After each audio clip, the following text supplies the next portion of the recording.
السلام علیکم ورحمۃ اللہ وبرکاتہ۔ آج کا جو ہمارا درس ہے، جو ٹاپک ہے، وہ دائرہ کے اوپر ہے، یعنی ابلیس نے انسان کو کس قدر وہم گمان میں مبتلا کر دیا ہے کہ اسے کسی سوچنے قابل نہیں چھوڑا۔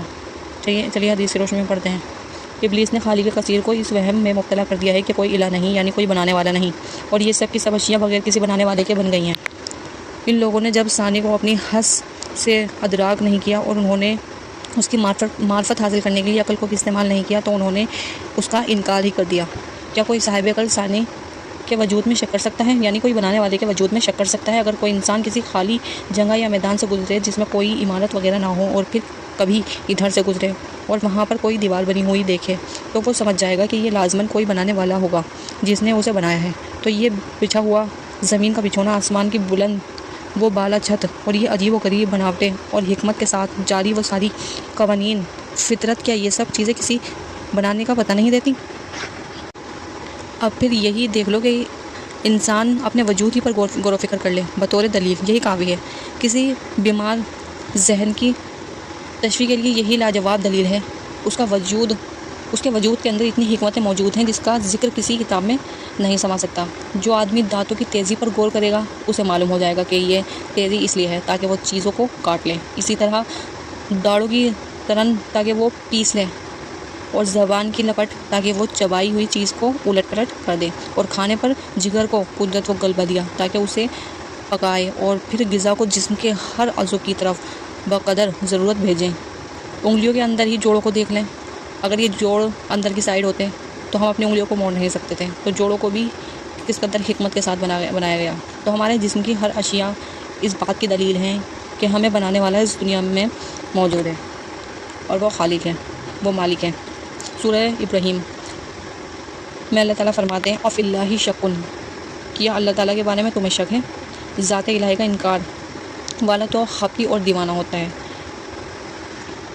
اس کو عقل نہیں ہوتی، اس کے عقل پہ پردے ہوتے ہیں، وہ اپنی عقل سے کام نہیں لیتا، وہ صرف وہم میں، شک شبہ میں رہتا ہے، وہ سنی سنائی باتوں پر یقین کرتا ہے۔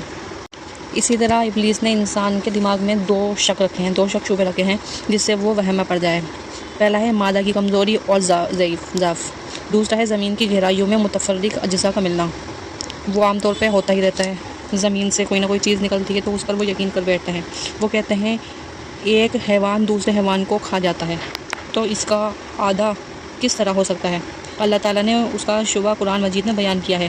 پہلے شبے کے متعلق فرمان الہی ہے، یعیدکم انکم اذا متم وکنتم ترابا وعظاما انکم مخرجون ہیہات ہیہات لما توعدون۔ سورہ المومنون کی یہ آیت ہے، کیا یہ تمہیں اس بات سے دھمکاتا ہے کہ جب تم مر کر صرف خاک اور ہڈی رہ جاؤ گے تو تم پھر زندہ کیے جاؤ گے؟ نہیں، دور اور بہت دور ہے وہ جس کا تم سے وعدہ کیا جاتا ہو۔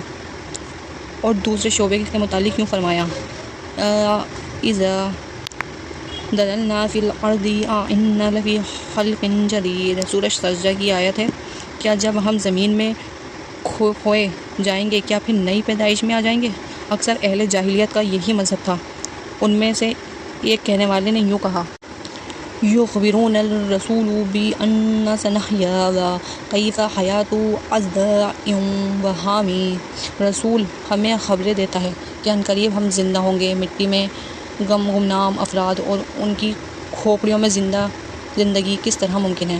ابو اعلیٰ مالی نے یوں کہا ہے، حیات ثم موت ثم بعث، حیات خرافات یا عمر، زندگی پھر موت اور پھر دوبارہ اٹھنا، یہ عمروں کی ماں، یہ تو دیوانگی کی بات ہے۔ اس کے پہلے شعبے کا جواب دوسرے بار پیدا کرنے میں مادہ یعنی مٹی کی کمزوری والے شعبے کو تو پیدائش اول یعنی نطفہ قطرہ منی سے، پھر علقہ جمے ہوئے خون سے، پھر مضغہ گوشت کے لوتھڑے سے، یہ ترتیب ہی اس شعبے کو ختم کر دیتی ہے۔ پھر تمام آدمیوں کی اصل یعنی سیدنا آدم علیہ السلام تو مٹی سے ہیں۔ ان سے بھی بڑی بات کہ اللہ تعالیٰ نے کوئی بھی خوبصورت چیز کمزور اور بودے سے مادے کے سوا پیدا نہیں کی۔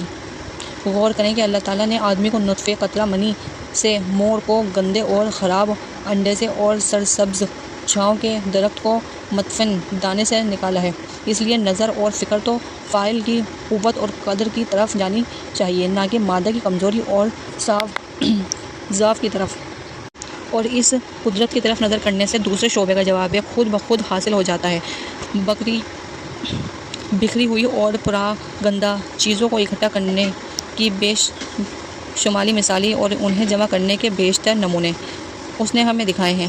مثلاً بہت سی مٹی میں ملا ہوا سونے کا برادہ، سونے کے گرے ہوئے ذرات اور ریزے، جب ان پر تھوڑا سا پارا ڈالا جاتا ہے تو سونے کا برادہ بکھرا ہوا ہونے کے باوجود جمع ہو جاتا ہے۔ پھر قدرت الہی کے بارے میں کیا خیال ہے کہ جس کی تاثیر سے وہ زندگی جو پہلے کچھ بھی نہیں تھی پیدا ہوئیں گی۔ اس سے مزید آگے چلیں، ان بدنوں اور جسموں کو جس حالت میں یہ بن چکے ہیں، اگر ہم انہیں واپس مٹی کی طرف لانا چاہیں تو واپس نہیں لا سکتے، کیونکہ آدمی فی الحال روح کے ساتھ ہے، صرف بدن کے ساتھ نہیں ہے۔ یہ کبھی دبلا، کبھی موٹا، کبھی لاغر اور کمزور ہوتا ہے، اسی طرح پہلے چھوٹا ہوتا ہے، پھر آہستہ آہستہ بڑا ہوتا ہے، وغیرہ وغیرہ۔ دوبارہ اٹھنے پر بہترین اور عجیب دلائل میں سے وہ معجزہ ہے جنہیں اللہ تعالیٰ نے اپنے انبیاء کرام کے ہاتھوں ظاہر فرمایا ہے۔ مثلاً لاٹھی سانپ کی شکل اختیار کر لی گئی، چٹان سے اونٹنی برآمد ہو گئی، بلکہ عیسیٰ علیہ السلام کے ہاتھ تو ان کو اور زیادہ واضح کر دیا کہ وہ مردہ کو اللہ کے حکم سے زندہ کر دیتے تھے۔